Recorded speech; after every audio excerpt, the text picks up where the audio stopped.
दोस्तों, gang of Wasseypur जो film थी उसके डायलॉग आज भी मेरे कानों के अंदर गूंजते हैं, क्योंकि वो डायलॉग ही बड़े जबरदस्त थे कि बाप का, दादा का, भाई का, सबका बदला लेगा तेरा फैजल। है ना? कुछ उसी अंदाज के अंदर आज ईरान के जो स्पीकर हैं, फॉरेन मिनिस्टर हैं, वो अब नजर आ रहे हैं। बोला सबका बदला लेगा तेरा फैजल, आंख के बदले आंख से अब बात की जाएगी। जबरदस्त, मतलब ये मान के चलिए कोई फिल्मी डायलॉग से कम नहीं था। ईरान ने एक डॉक्ट्राइन को अडॉप्ट कर लिया है कि जिस तरीके से तुमने हमें मारा, हम तुम्हें मारेंगे, आंख के बदले आंख अब हम लेंगे और तराजू पर तोलेंगे कि वाकई में क्या आंख के बदले आंख ली गई है। इस बात को लेकर अब ईरान बहुत सख्ती के अंदर आ चुका है, क्योंकि यूएसए ने अपनी औकात दिखाना शुरू कर दिया है। कैसे? यूएसए जो कि मानवाधिकारों का विश्व के अंदर सबसे बड़ा रक्षक माना जाता है, और वही रक्षक आज भक्षक बनने को तैयार है, क्योंकि यूएसए ने ईरान के सिविलियन इंफ्रास्ट्रक्चर के ऊपर अटैक्स करना शुरू कर दिए हैं। चाहे फिर वो ब्रिजेस हों या हम लोग बात करें स्कूल्स हों, वहां पर उसने अटैक करना शुरू कर दिए। बौखलाहट जो होती है वो कुछ इस तरीके से ही होती है। एक इंसान भी अपनी बौखलाहट के अंदर कुछ ऐसे कदम उठाता है जिसको वो वापस रिवर्स जो है नहीं कर पाता है। अमेरिका कुछ ऐसे ही कर रहा है, अमेरिका बौखलाया हुआ है। अब बौखलाहट के अंदर वो सिविलियन ब्रिज के ऊपर अटैक कर रहा है, क्योंकि उसको कोई रास्ता नजर नहीं आ रहा है। उसको ये पता नहीं था कि ईरान इस तरीके से रिटालिएट करेगा, ईरान इस तरीके से पेश आएगा। और जिस तरीके से ईरान ने अपने पड़ोसी जो देश हैं, सऊदी अरेबिया है, कुवैत है, बहरीन है, जॉर्डन है, इन सब के ऊपर, कतर है, सब के ऊपर जबरदस्त हमले किए हैं और इन सबको अपनी औकात दिखा दी है कि तुम्हारे घरों के अंदर जो यूएस बेस बने हुए हैं, आगे से उनको रखने की जरूरत नहीं है। अमेजन, गूगल, जितने भी कमर्शियल ऑफिसेज वहां पर स्थित हैं, सबको टारगेट किया है आज ईरान ने। ईरान ने वाकई में दिखाया है कि राष्ट्रवाद के आगे कुछ भी नहीं चलता है। आज अगर हम लोग बात करें तो अमेरिका ये सोच रहा था कि ईरान के अंदर हम लोग प्रोटेस्ट करवा कर वहां के लोगों को अपने पक्ष में कर लेंगे, क्योंकि वो वहां पर अपने एक पपेट को बैठाना चाहते थे। लेकिन उनको उम्मीद नहीं थी कि वो जो जनता है वो ईरान के पक्ष में ही चली जाएगी ये सब कुछ करने से। और आज यही हुआ है कि ईरान ने अपना राष्ट्रवाद दिखाया है, और ईरान ने वो राष्ट्रवाद कहीं और से नहीं, इजराइल से ही सीखा है। ईरान को यह लग चुका था कि यार हमारा पड़ोसी देश आज अपने देश के प्रति इतना समर्पण भाव रखता है, तो हम क्यों नहीं कर सकते हैं ऐसा। और ईरान ने सब कुछ किया। देखिए, ये अनक्लासिफाइड एक डॉक्यूमेंट से फोटोग्राफ इमेज रिलीज की गई है, जहां पर स्ट्रेट ऑफ हार्मुज के पास में बहुत से जो सिविलियन ब्रिजेस हैं वहां पर टारगेट किए गए हैं, और सिविलियन जो कॉलोनीज हैं उनको भी टारगेट किया गया है। हो सकता है कि आपको नजर नहीं आ रहा होगा, कुछ एक आपको थोड़ा बहुत नजर आ रहा है, लेकिन ये डेटा जो है वो खुद अमेरिका ने रिलीज किया है।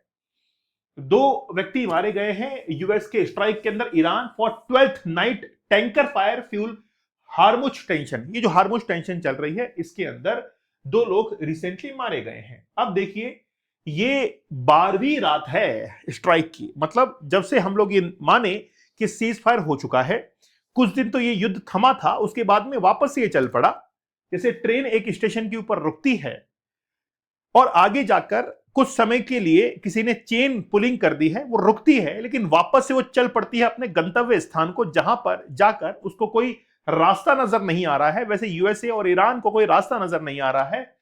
तो 12वीं जो रात है उसके ऊपर स्ट्राइक की गई है। कुल 12 रात हो चुकी है, रातें भी गिनी जा रही हैं, लेकिन अमेरिका अपनी बौखलाहट के अंदर टारगेट कर रहा है सिविलियन इंफ्रास्ट्रक्चर को। The latest attack came as Washington sought to reassert control over the strait of Hormuz. अब देखिए, कुछ कुल मिलाकर बात यह है, पहली जैसी स्थितियां अब बन नहीं सकती हैं। इराक, वहां पर अटैक किया गया है, साथ ही के अंदर एक जगह और अटैक किया गया है जहां पर 2 लोग मारे गए हैं। वो अटैक हुआ है, यूएस ने मिसाइल्स लॉन्च की शाला मचे बॉर्डर है, बॉर्डर क्रॉसिंग है ईरान और इराक के बीच में। ये वही बॉर्डर क्रॉसिंग है जहां से ईरान से लोग इराक के अंदर जाया करते हैं, क्योंकि इराक के अंदर स्थित है करबला। और करबला जो कि शिया मुस्लिम का एक पिलग्रिम माना जाता है, जहां पर बहुत सारे थाउजेंड्स ऑफ लोग जो है वो वहां पर जाते हैं और अपनी दुआओं के लिए वहां पर जो भी कबूल करना है, जो भी कुछ अरदास करनी है करते हैं। ये बॉर्डर का नजारा आप देख सकते हैं किस तरीके से वो क्रॉसिंग है, और इसका एक ड्रोन शॉट भी आप देख सकते हैं किस तरीके से, यानी कि ये बॉर्डर क्रॉसिंग जो है यहां पर होता है, आसपास कमर्शियल एक्टिविटी जो है यहां पर हो रही है। एक्चुअली में ये करबला जो है आप इसको देखेंगे कि ये जो ईरान और इराक की बॉर्डर है, इसी बॉर्डर के ऊपर लगभग यहीं पर वो क्रॉसिंग स्थित है, और इसके अंदर जाने के बाद फिर करबला स्थित है। तो ये जो शाहचे बॉर्डर है, ठीक है, उसमें अंदर जाने के बाद करबला, और करबला कुछ इस तरीके से दिखाई, करबला वही है ना, हसन और हुसैन की भूमि मानी जाती है, हसन और हुसैन की भूमि मानी जाती है करबला, और करबला एक शहर है इराक का। आप देख सकते हैं कि ये तो है करबला जो कि इराक के अंदर स्थित है, और कूफा नाम सुनेंगे आपने, कूफा, शराफ है ना, जुबले है, ये नाम सुने होंगे आपने, और मक्का का नाम आपने जरूर सुना होगा जहां पर शिक्षा दीक्षा जो है वो दी गई थी, है ना। अली के दो पुत्र थे, हसन और हुसैन, जिनमें उत्तराधिकार को लेकर ये कॉन्फ्लिक्ट वगैरह होते हैं, खैर वो दूसरी बात है। लेकिन ये जो करबला है, ईरान से थाउजेंड्स ऑफ पिलग्रिम जो कि करबला के अंदर जा रहे थे, उस बॉर्डर को क्रॉस करके जहां पर यूएसए ने अटैक किया, 2 लोग जो है वो इसके अंदर मारे गए हैं, ठीक है। अब ईरान ये कह रहा है कि भाई लड़ो, हमारे साथ में लड़ो, सिविलियंस के ऊपर अटैक करने का क्या औचित्य बनता है। अब अमेरिका उस चीज पर उतारू हो गया है कि जो कुछ मिलेगा हम अटैक करेंगे, अब चाहे ईरान के साथ में कैसे भी हमको पेश आना पड़े। तो कभी भी आज के बाद आप अमेरिका से कोई उम्मीद मत रखिएगा कि अमेरिका का किसी के साथ में कोई युद्ध होगा और वहां पर अमेरिका ह्यूमैनिटेरियन कोई हेल्प पहुंचाएगा। वो एक कैपिटलिस्ट कंट्री है, और अपने स्वार्थ को सिद्ध करने के लिए वो किसी भी हद तक जा सकता है, पैसे को कमाने के लिए वो किसी भी हद तक जा सकता है। और वो पैसा कहां से कमाना चाहता है, वो कमाना चाहता है स्ट्रेट ऑफ हार्मुज से जितने भी शिप्स गुजरते हैं, वहां पर जो भी पेमेंट्स हो पेट्रोलियम प्रोडक्ट्स का, वो डॉलर्स के अंदर हो। जैसे सऊदी अरेबिया आज इतना आगे कैसे पहुंच गया, अमेरिका का उसके ऊपर हाथ था। अमेरिका ने कहा कि तुम डॉलर के अंदर पेमेंट को एक्सेप्ट करो, हम इसके बदले तुम सिक्योरिटी, हम जो है इसके बदले तुमको सिक्योरिटी देंगे। और इसी चीज की लालच में आज सऊदी अरब जो है वो विश्व का, मतलब गल्फ कंट्रीज के अंदर सबसे अमीर देश बन गया, और सबसे ज्यादा एक्सपोर्ट जो है वहीं से होता है। ओके, अब Iran shoots at ship in the strait of Hormuz. अब ईरान क्या करेगा, ईरान तो यही करेगा कि स्ट्रेट ऑफ हार्मुज के ऊपर शिप को अटैक कर सकता है। देखिए, ईरान के पास में केवल अटैक करने के लिए 2 ही विकल्प है। पहला विकल्प तो यह है कि ईरान अपने आसपास पड़ोसी देशों के अंदर, Bahrain, Kuwait, Qatar, Saudi Arabia, इनके ऊपर वो क्या कर सकता है, एयर स्ट्राइक या फिर मिसाइल्स वगैरह वो डाल सकता है, जहां पर भी अमेरिका के एयरबेस बने हुए हैं। पहला तो ये विकल्प है। दूसरा विकल्प ये है कि स्ट्रेट ऑफ हार्मुज के ऊपर जितने भी कमर्शियल वेसल्स हैं उनके ऊपर वो अटैक करेगा। अटैक करने से इकोनॉमी काफी डाउन जाएगी, और वो अमेरिका को कहेगा कि भाई देखिए ये हमारे ऊपर हमला कर रहा है, हम तुम्हारे ऊपर हमला कर रहे हैं, तो पहले जाओ अमेरिका को जाकर बोल के आओ कि तुम जो है ना वो ईरान के ऊपर अटैक ना करो, नहीं तो हमारे ऊपर अटैक करेंगे, ठीक है ना। ईरान के पास कोई साधन नहीं है। अब ईरान ने चाहे मिसाइल्स हो, चाहे रॉकेट हो, ड्रोन हो, कोई भी वेपन उनके पास में हो, वो अब अटैक कर रहा है। अब अमेरिका ने क्या किया, अमेरिका ने रिटालिएट करना शुरू किया।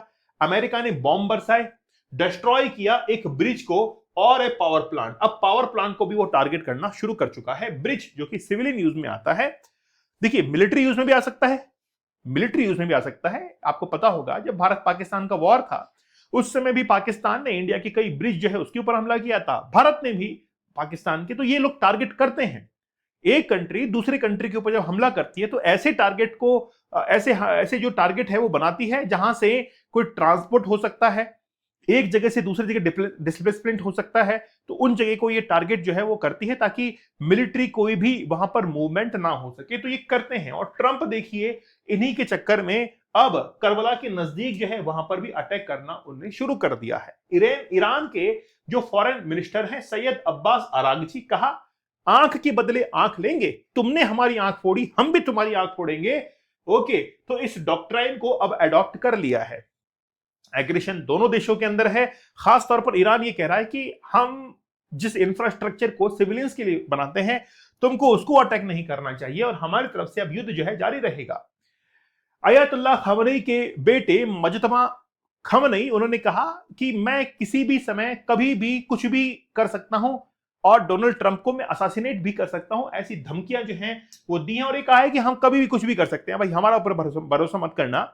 और उसका नतीजा ये था कि जब टर्की के अंदर नाटो का नाटो का समिट था, उस समय डोनाल्ड ट्रंप ने शिरकत की थी कि हम वहां पर जाएंगे, लेकिन डोनाल्ड ट्रंप ने वॉशिंगटन डीसी अमेरिका पहुंचने से लौटने के लिए 2 बार अपने प्लेन को चेंज किया। कहीं ईरान ने किसी प्लेन के अंदर कोई बॉम्ब उसमें फिट ना कर दिया हो या कोई टारगेट पर ना हो, तो अचानक से प्लान चेंज कर करके वो व्यक्ति वहां पर पहुंचा। इतना खौफ, इतना डर जो है वो आज अमेरिकन राष्ट्रपति को है, जो कि विश्व का सबसे सुरक्षित व्यक्ति माना जाता है, सबसे सुरक्षित व्यक्ति वो माना जाता है। लेकिन फिर भी आप देखिए हमले हुए, है ना। हो सकता है ट्रंप ने ही करवाया होगा, भाई 2-4 गोली वोली चलाना, कान के पास से निकालना, कोई शार्प शूटर जो है हायर करना, मुझे नहीं लगनी चाहिए, मेरे पास से जानी चाहिए, है ना। भाई देखिए राजनीति से वो कहते हैं यार, डर तो रहता ही है कि गोली लग जाए तो क्या करें, लेकिन फिर भी रिस्क रहता है। चुनाव जीतने के लिए क्या कुछ नहीं किया जा सकता है, हर चीज संभव है। आप जो खराब से खराब बात सोच सकते हैं राजनीति में जीतने के लिए, वो खराब बात किसी आम इंसान के दिमाग में नहीं आएगी, वो नेता के दिमाग में आएगी, वो खुरापात नेता के दिमाग में आएगा और वो करेगा उस काम को, चाहे उसके ऊपर उसको अपने जो लोग हैं उन्हीं की लाशों पर से क्यों ना गुजरना पड़े, वो गुजरता है ना। ओके, तभी तो नेता है, बिना नीति का है। ओके, अब जो है ईरान की पार्लियामेंट ने डिसमिस कर दिया है किसका, ट्रंप की वार्निंग। ट्रंप ने देखिए इंडिया को भी वार्निंग दी कि हम इंडिया के ऊपर 500% टैरिफ लगाएंगे। भारत ने क्या, हमको फर्क नहीं पड़ता है, तुम करो जो करो, टैरिफ क्या, टैरिफ आप बाप लगा दो, हम तुमसे घबराने वाले नहीं है, इंडिया ने साफ कहा। फार्मास्यूटिकल जो इंडिया की जो फार्मास्यूटिकल इंडस्ट्री है उसने साफ तौर पर ट्रंप को कह दिया कि तुम चाहे 100% लगाओ, 500% लगाओ, 1000% लगाओ, हमको कोई फर्क पड़ने वाला नहीं है। हम जो फर्क पड़ना था वो पड़ चुका है, हम अब जो है मोटी चमड़ी के हो चुके हैं, हमको टैरिफ वैरिफ से कोई फर्क पड़ने वाला नहीं है। ये डर जो है ना, हाथी के दांत किसी और को दिखाएगा, है ना, ये दहाड़ किसी और को दिखाना, अब उन दहाड़ों से हम डरने वाले नहीं है, इंडिया ने भी साफ तौर पर जाहिर कर दिया। अब इसके पास, ईरान के पास में 2 ऑप्शंस क्रिएट हो चुके हैं कि बाब अल मंदेब को वो चौक कर दे और स्ट्रेट ऑफ हार्मुज को तो वो चौक करने के लिए तैयार है। अगर ये दोनों चौक हो जाती है तो ये मान के चलना अमेरिका की हालत टाइट हो जाएगी और अमेरिका को झुकना ही पड़ सकता है और अमेरिका को मुंह की खानी पड़ सकती है। तो ये 2 चौक पॉइंट जो है, स्ट्रेट ऑफ हार्मुज और बाब अल मंदेब, वो अब पूरी तरीके से किसके कंट्रोल में है, ईरान के कंट्रोल में आने वाली है। बाब अल मंदेब वाटर स्ट्रेट, ठीक है। देखिए ये पर्शियन गल्फ है और ये जो पैसेज आप देख रहे हैं काफी नैरो पैसेज है, ये 13 किलोमीटर का पैसेज है। केवल इसी को पार करने के लिए जहाज जब यहां से गुजरेगा तो उसको घूम के इधर से आना पड़ता है ना। और जैसे वो उसके नजदीक जाता है तो यहां से फिर अटैक होना शुरू हो जाते हैं। ओके, अब देखिए, अब मैं अपने लेक्चर को शिफ्ट करूंगा भारत के ऊपर। भारत को क्या करना चाहिए, देखिए भारत के लिए एक चेतावनी है, एक अवेयरनेस है कि हम क्या करें आखिरकार। क्या भारत जो है वो यूं ही तमाशा देखेगा, नहीं, भारत को अपने स्टेप बढ़ाने चाहिए। पाक वाटर स्ट्रेट जो कि भारत श्रीलंका के बीच में है, पहले वो इसको अच्छी तरीके से कंट्रोल कर ले। मुझे ऐसा लगता है कि पर्सनली कि ये केवल भावनात्मक रूप से ही कंट्रोल है, एक्चुअल ऑन डॉक्यूमेंट थ्रेट करके कंट्रोल में नहीं है, जो कि कंट्रोल करना चाहिए। पहला स्टेप भारत को ये लेना चाहिए। और दूसरा स्टेप ये है कि स्ट्रेट ऑफ मलक्का जो वाटर स्ट्रेट है, जहां से चाइना एंटर कर सकता है और अमेरिका ने यहां पर अपने एयरबेस बना रखे हैं, तो अमेरिका की मौजूदगी पहले से ही है। अमेरिका ने पहले भी कहा है कि स्ट्रेट ऑफ मलक्का जो है इस पर हम लोग कंट्रोल करेंगे। मान लीजिए कि चाइना हमारे ऊपर एग्रेशन करता है तो आगे आने वाले समय के लिए सबक हमारे पास में यह है कि स्ट्रेट ऑफ मलक्का जो है इसको भी हम लोग पूरी तरीके से कंट्रोल रखें। मलेशिया और सिंगापुर के साथ में हम लोग ऐसे ट्रीटी को साइन करें जिससे हमारी मौजूदगी यहां पर हो जाए, हम भी अपने नेवल और एयरफोर्स बेस यहां पर बना सकें। ऐसी मौजूदगी आज हमको वहां पर चाहिए। तो कुल मिलाकर बात यह है कि दूसरे जब ठोकर खाएं या दूसरे जब झगड़ा करें तो खुद के लिए एक सबक होता है कि उनसे सीखकर हम अपने जीवन के अंदर आगे बढ़ सकते हैं। वैसे ही इंडिया के लिए यह है कि आज अमेरिका और ईरान लड़ रहे हैं, अच्छी बात है, लेकिन वो भारत के लिए भी एक अवेयरनेस है कि हम भी अपने चारों तरफ की सीमाओं को इस तरीके से सिक्योर कर लें कि कल को पाकिस्तान हुआ या फिर चाइना हुआ, वो कहीं पर भी हमारे बीच में आड़े हाथ जो है वो ना डाल सके। ये भारत के लिए भी एक बहुत बड़ी सीख है। दोस्तों, हमारा 50 डेज का चैलेंज जबरदस्त रहा है, बहुत सारे लोगों ने पार्टिसिपेट किया, चैलेंज को कंप्लीट किया।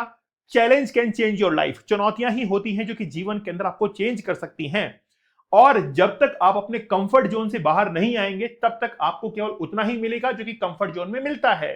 अगर आप एक्स्ट्रा ऑर्डिनरी पाना चाहते हैं तो एक्स्ट्रा ऑर्डिनरी एफर्ट्स भी आपको करने पड़ेंगे और उन्हीं प्रयासों के अंदर से एक प्रयास ये है कि 50 डेज का हार्ड चैलेंज या फिर 75 डेज का हार्ड चैलेंज, आपको लगता होगा कि यार 50 दिन तो क्या है, मैं यूं ही कर दूंगा, 75 डेज तो क्या है, मैं यूं ही कर दूंगा, करके दिखा दीजिए, मान लूंगा मैं तो हाँ कि भी आपने कर दिया है ना, तब मानेंगे ना। ओके, जंगल में मोर नाचा किसने देखा? जंगल में अगर मोर नाच रहा है और आप कह रहे हैं कि देखो जंगल में मोर नाच रहा है, मैं ऐसा कर दूंगा, मैं वैसा कर दूंगा, होना जाना कुछ भी नहीं है।